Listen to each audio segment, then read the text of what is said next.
Kasi hindi ho 24 bakit hours. si Senator Risa gusto niya ipasampina yung game developer na taga-Germany?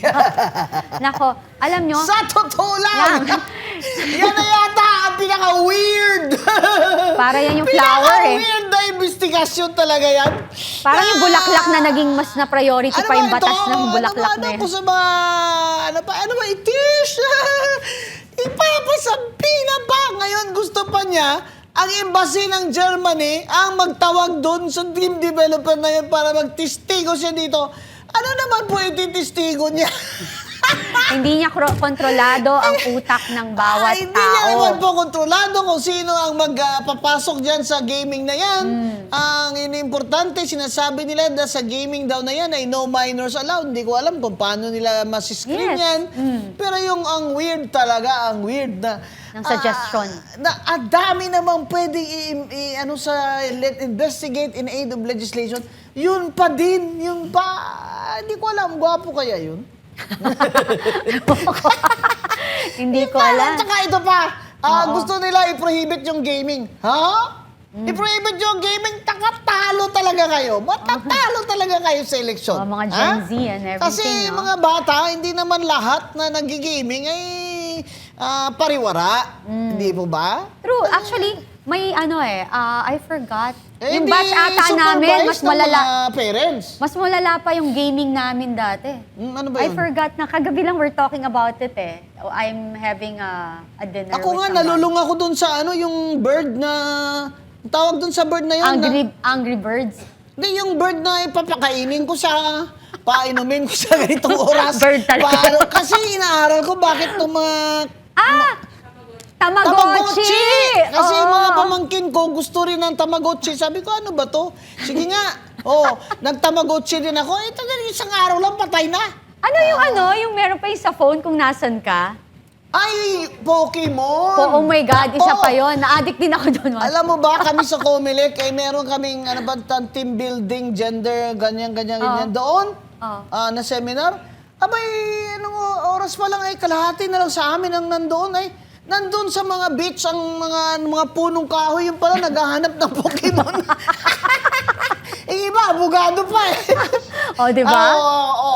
Ano naman yan? That is also, what do you call this? Hobby, stress reliever. Doon ko lang na-prove freedom na, mo yun hindi ko choice talaga ako pwede sa virtual na ibon. No, hindi ko talaga Kinakaya. kaya i-care na ganitong oras, ganito. Kaya, yan, sige!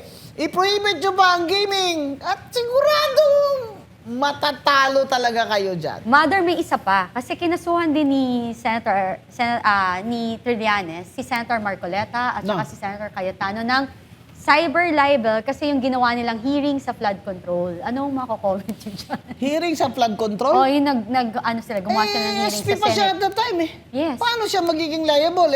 Hanggang wala silang na-elect na SP, which they did now, na 13 na sila. Si Gatchalian. Hanggang wala silang na-elect under the rules of the Senate. Si SP Cayetano pa rin ang Senate President and under his direction. At aminado naman sila doon. Naupo nga siya doon sa hearing Yes, Andun pa exactly. yung, hindi lang si Senator Marcoleta, ang chair mismo ng Blue Ribbon, si Senator Pia Cayetano, ay nandun. That Exactly. was in performance of their duties. Sana ang libel dyan? Dahil tinawag nila, pinasalita nila yung mga 18 Marines, former sundalo. Retired men in uniform. Teka, you cannot, hindi didikit ang libel when it is all the information there that's disclosed is privileged.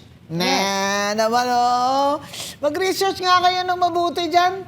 Ang sinasabi mo na hindi valid yung yung hearing na yun, bogus yun.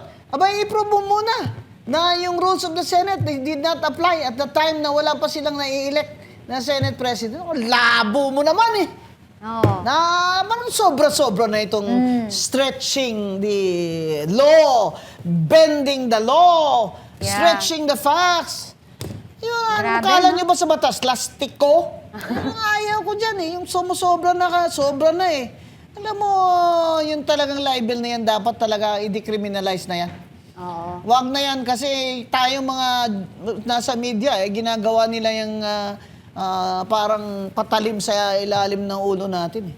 O, kaya ano na lang, Mother, yun nga, i-penalize. No, it's fine. Oo. Gusto Tsaka, nila, hindi, tsaka, multahan. pag public official ka, di ba hindi ka dapat onion skin Hindi. na Hindi talaga, dapat. di ba? Balat sibuyas ka Oo. pala. Ba't ka nagpa-public figure at At saka, public ano? lumabas ka di ba, na ano, ang ayoko lang is yung, ako nga, again, sabi ko nga, yung not unless dinidiktahan ka ng mali or iniinsulto ka ng hindi totoo.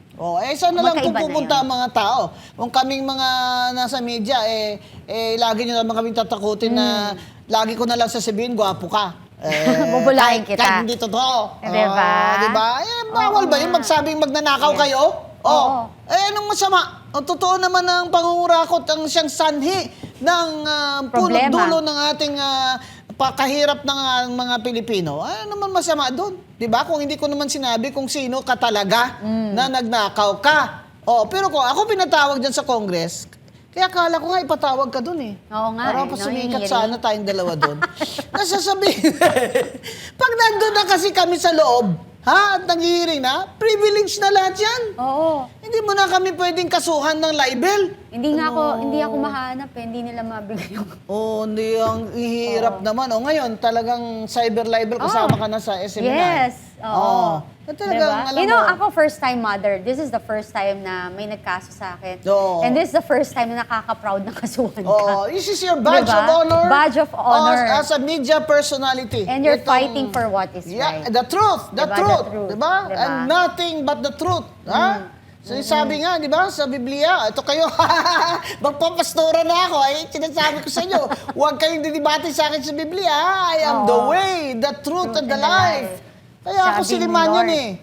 Sa Siliman, ang motto Via Veritas Vita. Bongga. The way, the truth, and the life. Jesus is the way, the truth, and the life. life. Again, bawal ang mag-discriminate at makipag-away sa ibang relihiyon. Di ba? Mother, Yan. last message mo, anong message mo kay BBM?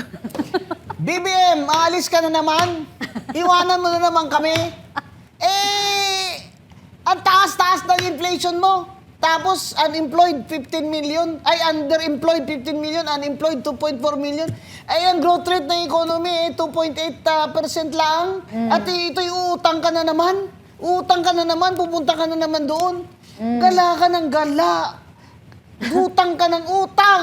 At Abay, kung anak ka lang ng ibang tao, dapat sa'yo, paluin na Di ba? 7.2 trillion daw ang budget na kanilang... Magsusono na, Kati. Oo nga. Naku, ano Ay, kayang nako. report? Ayan ang sinabi noon ni BBM. Mahiya naman kayo. Mahiya naman kayo. Message mo kay Martin. Ay, Martin! Kumusta ka na? Nasaan ka na?